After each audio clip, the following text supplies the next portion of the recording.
Five Nights at Freddy's 2, the successor of the legendary Five Nights at Freddy's 1. Some people consider it the best FNAF game, and some think it's very flawed. So in today's video we're going to find out the answer to the question, is FNAF 2 the best FNAF game ever?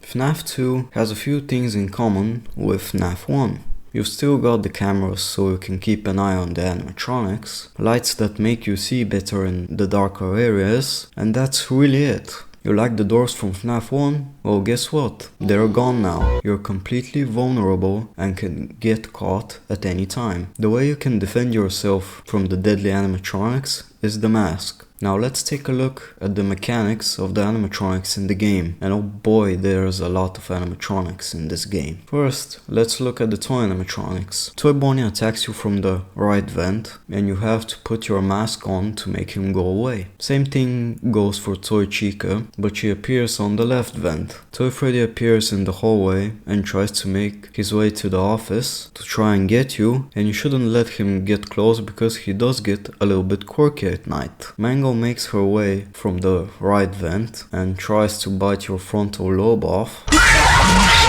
Then you have Balloon Boy, who's a complete gypsy and steals your batteries. Now the puppet is a little different. You have to wind up her music box through the cameras to keep her in place, but if you want, you can leave her as she is. I promise, nothing bad will happen. The second group of animatronics are the Withered animatronics. Withered Bonnie comes from the right vent, Withered Chica attacks from the left, and Withered Freddy stares menacingly at you in your office. You have to use the mask to fend them off, but I've always questioned myself, why does Freddy get fooled by the mask? We're wearing a Freddy mask. Like, how does he not think about us being an imposter? Like, there can be two Freddys, or maybe Freddy is just dumb, I don't know. Oh, and also, the mask is a FNAF 1 Freddy mask, which doesn't make sense. But wait, doesn't that mean there is a FNAF multiverse in the games? Well, no. Okay, let's get back on track. Withered Foxy stays in the hallway, and if you don't flash him, he'll jump scare you, and he doesn't get fooled by the mask. But wait, that means Foxy is smarter than the rest of the animatronics? I knew it, Foxy was the mastermind behind it all. Oh yeah? Yeah?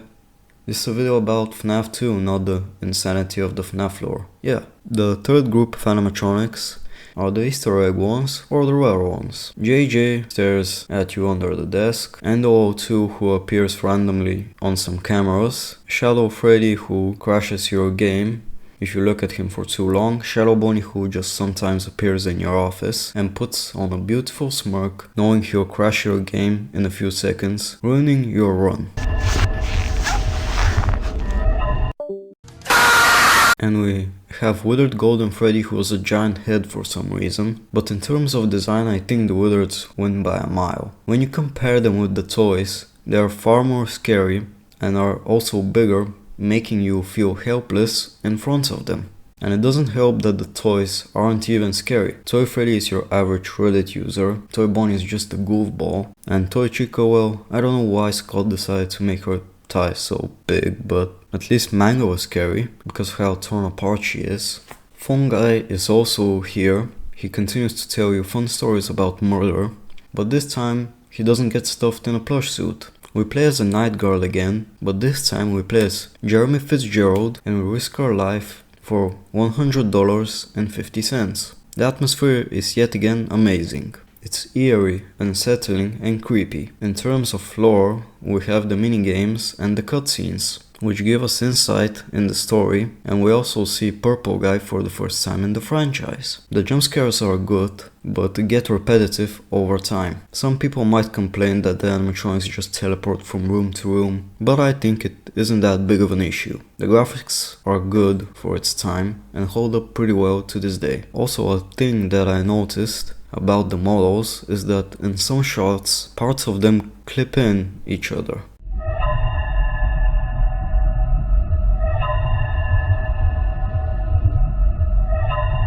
FNAF 2 was very popular on social media. People made gameplay songs with godly mottos, animations, theories, and fan art, which was a little bit questionable at times. Also, people made hoaxes, which a lot of people actually believed were real. Like, does anyone remember the purple guy animatronic, Golden Toy Freddy, Shadow Balloon Boy? There was also a puppet with gray tears and blue cheeks. The models used for the animations at the time were just something else. I mean, the toys look alright, but what did they do to the Withereds, man? Just like, look at Withered Freddy, the poor man.